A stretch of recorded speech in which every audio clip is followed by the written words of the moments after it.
नमस्कार मित्रांनो, मी आज आपल्यासाठी ज्या विद्यार्थ्यांना पुणे विद्यापीठमधून distance learning, open distance learning म्हणून ज्या विद्यार्थ्यांना MBAसाठी ॲडमिशन घ्यायचं आहे, अशा विद्यार्थ्यांसाठी ॲडमिशन प्रॉस्पेक्ट म्हणजे त्याच्यामध्ये तुमचं काय-काय असणार आहे, म्हणजे त्याची फी स्ट्रक्चर काय आहे, त्याची एलिजिबिलिटी क्रायटेरिया काय आहे, त्याची ॲडमिशन कधी स्टार्ट होणार आहे, त्याचा सिलेबस काय आहे, त्याचप्रमाणे ते अप्लाय कसं करायचे, त्याचे जर नोट्स वगैरे असतील, पुस्तकं काय असेल, ह्या सर्व गोष्टी कुठं उपलब्ध होणार आहे, ह्या सगळ्यांच्या बाबतीत मी तुम्हाला आज माहिती ही MBAच्या ॲडमिशन संदर्भात देणार आहे. आता हे MBAचं हे ॲडमिशन हे distance learning, open distance learning मोडमध्ये असणार आहे. म्हणजे जेणेकरून तुम्हाला रेग्युलर तिथं जाण्याची काही आवश्यकता नाही. तुम्ही तुमचं काम करता बाहेरून शिकत असता तर शिकण्याची तुम्हाला ही संधी उपलब्ध झालेली आहे. तर हे सेशन आहे जानेवारी-फेब्रुवारी 2025 अकॅडमिक सेशन. त्याची काय प्रोसिजर आहे आपण बघूया. आता ह्याचं हे ऑनलाईन ॲडमिशन घेण्याची ही जी लिंक आहे ही unipune.ac.in/sol/ अशी ही लिंक असणार आहे. त्यानंतर स्टुडंट सपोर्ट, जर काही क्वेरी आली असेल तर ह्याच्या सपोर्टसाठी student.sol@unipune.ac.in हा मेल आय डी आहे. तर आता ॲडमिशन प्रॉस्पेक्टमध्ये काय-काय आहे, तर आता प्रेफरन्स असणार आहे. त्यानंतर डिस्टन्स एज्युकेशन सिस्टम काय आहे ते तुम्हाला सांगणार आहे मी. ॲडमिशन एलिजिबिलिटी काय असणार आहे ते पण सांगणार आहे तुम्हाला याच्यामध्ये. त्यानंतर ॲडमिशनची फीज किती आहे, सगळ्यात महत्त्वाचं आहे. MBAसाठी फीज किती आहे 1 वर्षाची, त्याचंही तुम्हाला मी ह्या व्हिडिओमध्ये सांगणार आहे. त्याचप्रमाणे ॲडमिशनची प्रोसिजर काय राहणार आहे ते पण मी तुम्हाला या व्हिडिओमध्ये सांगणार आहे. त्यानंतर डॉक्युमेंट काय-काय रिक्वायर्ड असणार आहे ॲडमिशनला तेही तुम्हाला याच्यात मी सांगणार आहे. त्यानंतर याचा सिलेबस, स्टडी मटेरियल किंवा टीचर गाईड काय आहे, याचं काय कसं असणार आहे ते पण तुम्हाला याच्यात मी सांगणार आहे. त्याचप्रमाणे स्कीम ऑफ एक्झामिनेशन, म्हणजे एक्झामचं कसं काय शेड्यूल असणार आहे, सब्जेक्ट काय असणार आहे, हे सर्व गोष्टी यात इन्क्लूड आहेत. त्याचप्रमाणे important introduction for the students, म्हणजे स्टुडंटसाठी काय काय इंट्रोडक्शन महत्त्वाचे आहेत ते पण मी तुम्हाला याच्यासाठी सांगणार आहे. आणि कोर्सचं क्रेडिटचं स्ट्रक्चर कसं असणार आहे, credit choice based credit system असल्यामुळं ते स्ट्रक्चर कसं असणार आहे, ह्या सर्व गोष्टी मी तुम्हाला आपल्या ह्या व्हिडिओमध्ये घेऊन आलो आहे. तर चला तर आपण आपलं सुरुवात करूया. तर पुणे युनिव्हर्सिटीमध्ये UGCच्या गाईडलाईननुसार हे डिस्टन्स लर्निंग मोडमध्ये MBA हा कोर्स पॅटर्न राबवला जातो. याचा हा प्रेफरन्स आहे. आता हे डिस्टन्स लर्निंग सिस्टम ही नवदिल्लीच्या UGCनुसार केले आहे, तर हे मेन्शन केले, हे तुम्हाला काय एवढं महत्त्वाचं नाही. आता याच्यामध्ये जे स्टडी मटेरियल असणार आहे, तुम्हाला बुक्स वगैरे असणार आहे, हे SODL करणं म्हणजे पुणे विद्यापीठाकडनं डिस्टन्स डिपार्टमेंटकडनं तुम्हाला हे प्राप्त होणार आहे. तुम्हाला फक्त ॲडमिशन घ्यायचं, पेमेंट करायचं, पुस्तकं वगैरे स्टडी मटेरियल सगळं तुम्हाला उपलब्ध होईल. त्याचप्रमाणे त्यांचे जे लेक्चर असतात ते लेक्चर पण ऑनलाईन पद्धतीने तुम्हाला अभ्यासाला किंवा पाहावयास मिळतील. आता दुसरा महत्त्वाचा मुद्दा म्हणजे ॲडमिशन एलिजिबिलिटी काय आहे. आता ॲडमिशन एलिजिबिलिटी म्हणजे तुमचं कोणत्याही शाखेतून तुमची डिग्री होणं हे कंपल्सरी महत्त्वाचे. कोणतीही बॅचलर डिग्री तुम्ही पास आउट झाला तर तुम्ही ॲडमिशन घेऊ शकता. परंतु त्याच्यामध्ये एक कंडिशन अट अशी आहे का जे 50% कमीत कमी त्याने ॲव्हरेज पास आउट होऊन तो पास झालेला पाहिजे. 50% मध्ये पास झालेला पाहिजे. आता इथे ॲटलिस्ट 45 इन इथं म्हणजे ब्रॅकेटमध्ये दिलं आहे.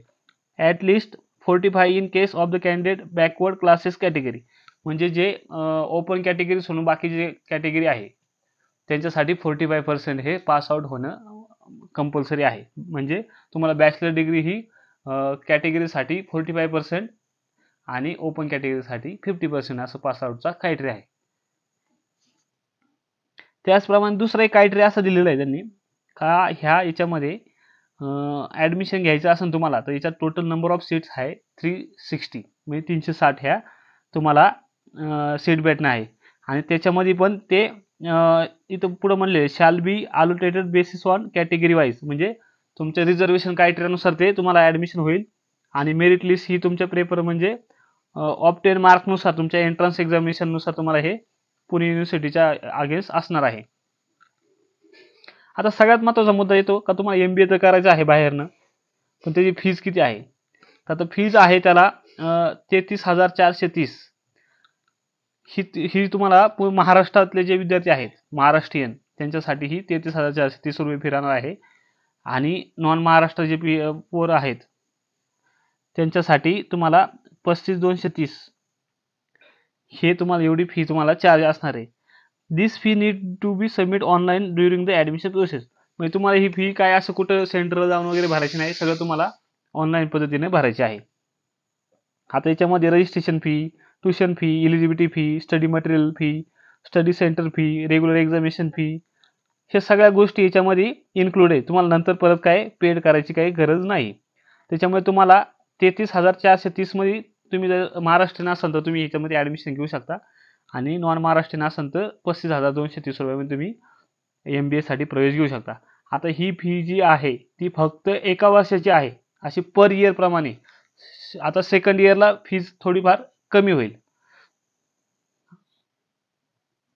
आता नेक्स्ट पॉईंट आपला येतो ॲडमिशन प्रोसेस काय आहे. तर रजिस्ट्रेशन फॉर एंट्रन्स एक्झामिनेशन. तुम्हाला सर्वप्रथम एंट्रन्ससाठी फॉर्म भरायचा आहे. आता हे एंट्रन्ससाठी फॉर्म भरायची तर लिंक दिलेली आहे खाली, आणि ही एंट्रन्स एक्झाम होणार आहे ती सगळी ऑनलाईन कंडक्ट होणार आहे. त्यानंतर ही unipune.ac.in/SOL/admission2024.html ह्या पोर्टलला जायचं वेबसाईटवरती, तिथून जाऊन तुम्हाला रजिस्ट्रेशन करायचं आहे. त्यानंतर तुमचा सिलेबस वगैरे एंट्रन्सचा सगळा तिथं वेबसाईटला दिलेला आहे, आणि टोटल नंबर ऑफ क्वेश्चन हे 50 असणार आहे. तुमच्या एंट्रन्स एक्झामला हे नंबर ऑफ क्वेश्चन 50 राहतील, आणि each question shall be to carry to 2 marks. म्हणजे तुम्हाला प्रत्येक प्रश्न हा 2 मार्कासाठी असणार आहे. म्हणजे टोटल असं 100 मार्काचं तुमचा क्वेश्चन पेपर आहे एंट्रन्सचा, आणि 50 क्वेश्चन राहतील. आणि टाइम ड्युरेशन हा तुम्हाला एक्झामसाठी 1 तासाचा असेल, आणि याच्यामध्ये कोणतंही निगेटिव्ह मार्किंग सिस्टम नाही आहे.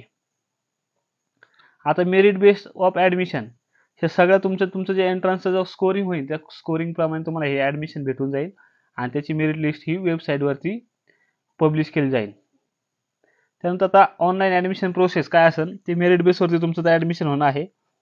त्यानंतर डिस्टन्स स्टडी सेंटरच्या जिथं तुम्ही निवडसाल, म्हणजे तुमचं पुणे, अहिल्यानगर आणि नाशिक सिटीला तेच तुमचे काय आपले स्टडी सेंटर आहेत, ते पण तुम्हाला तिथं वेबसाईटवरती पाहायला भेटतील. त्या स्टडी सेंटरला तुम्ही तुमचं रजिस्ट्रेशन करू शकता, किंवा तुम्ही निवडू शकता परीक्षेसाठी, आणि ते तिथूनच त्या सेंटरमधूनच तुम्हाला तुमची पुस्तकं वगैरे तुम्हाला कॅरी करायचे आहेत.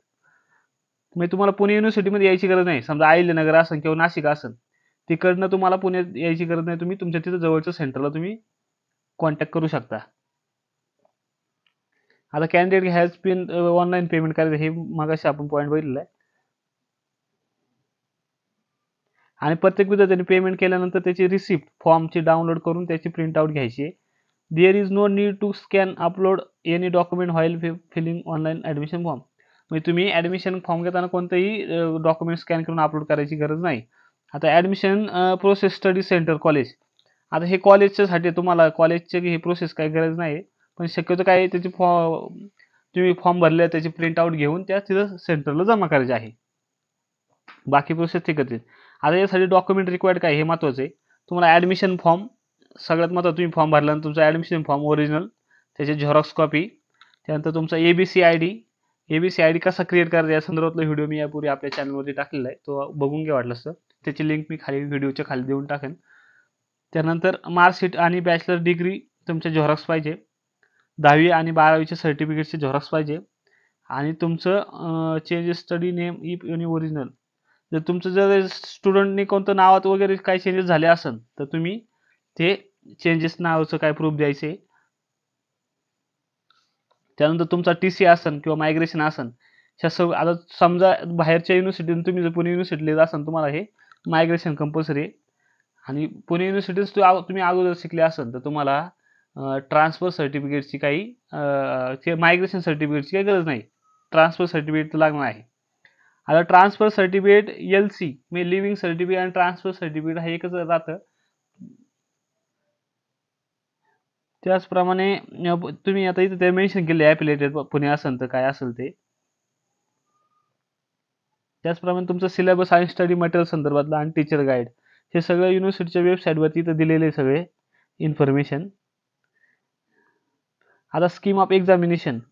The internal assignment and end semester examination is conducted for every subject to preparation of marks internal आणि एंड सेमिस्टर एक्झामिनेशन 30-37 म्हणजे 70चं तुमची रिटर्न एक्झाम असेल आणि 30चं तुमचं प्रॅक्टिकल वगैरे असाइनमेंट असेल, असं काही राहणार नाही.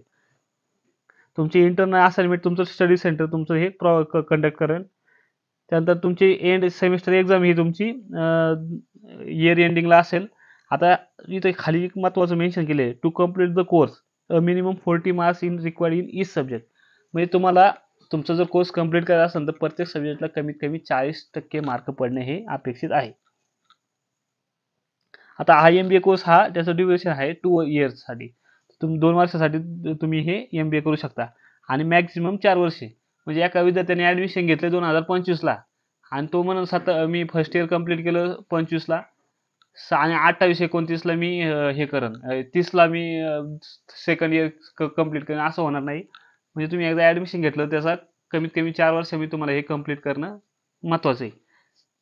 परंतु हा MBA कोर्स आहे हा 2 वर्षासाठी. ठीक आहे. Important instruction of the students. The guideline regarding the registration submission admission form will be made available on the admission portal.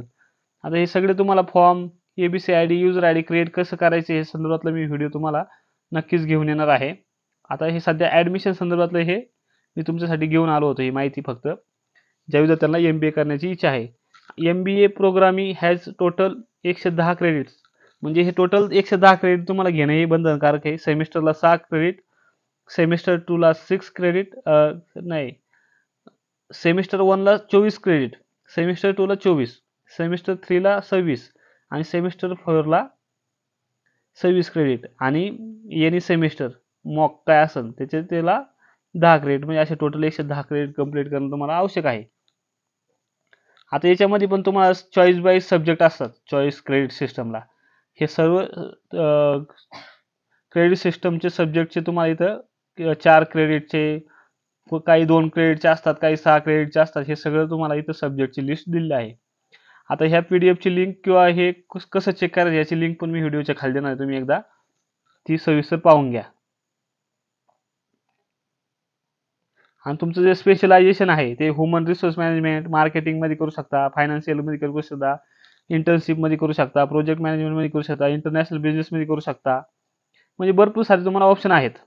तुम्हाला जो सब्जेक्ट ज्याच्यामध्ये तुम्हाला रिक्वायर्ड आहे त्याच्यामध्ये तुम्ही तुमचं स्पेशलायझेशन MBA पूर्ण करू शकता. ते पण तुम्ही तुमचं काम करता करता किंवा जे विद्यार्थ्यांना रेग्युलर जाण्याची गरज नाही अशा विद्यार्थ्यांसाठी तुम्ही तुमचा वर्क किंवा तुमचा बिझनेस सांभाळून तुम्ही हे अशा पद्धतीचा MBAचा कोर्स कंप्लीट करू शकता, जे की त्याचं ड्युरेशन 2 इयर्ससाठी आहे. अशा पद्धतीने MBAसाठी तुम्हाला ॲडमिशन घ्यायचे. आता याची ॲडमिशनची स्टार्ट आणि एंड डेट अजून तरी सध्या उपलब्ध झाली नाही. ती उपलब्ध झाल्यानंतर तुम्हाला मी नक्कीच आपल्या पोर्टलवरती अद्ययावत करेल. अशा नवनवीन व्हिडिओ किंवा विद्यापीठाचे विविध प्रमाणपत्र असतील किंवा PhD संदर्भातली काही माहिती असेल किंवा स्टुडंटच्या रिलेटेड काही असेल माहिती, ह्या संदर्भातली व्हिडिओ मी आपल्या चॅनलला नक्कीच घेऊन येत असतो. अशा माहितीचे वेळोवेळी तुम्हाला अपडेट मिळवण्यासाठी आपले चॅनल नक्की सबस्क्राईब करा, लाईक करा आणि आपल्या गरजू व्यक्तींपर्यंत हे व्हिडिओ नक्की शेअर करा. धन्यवाद.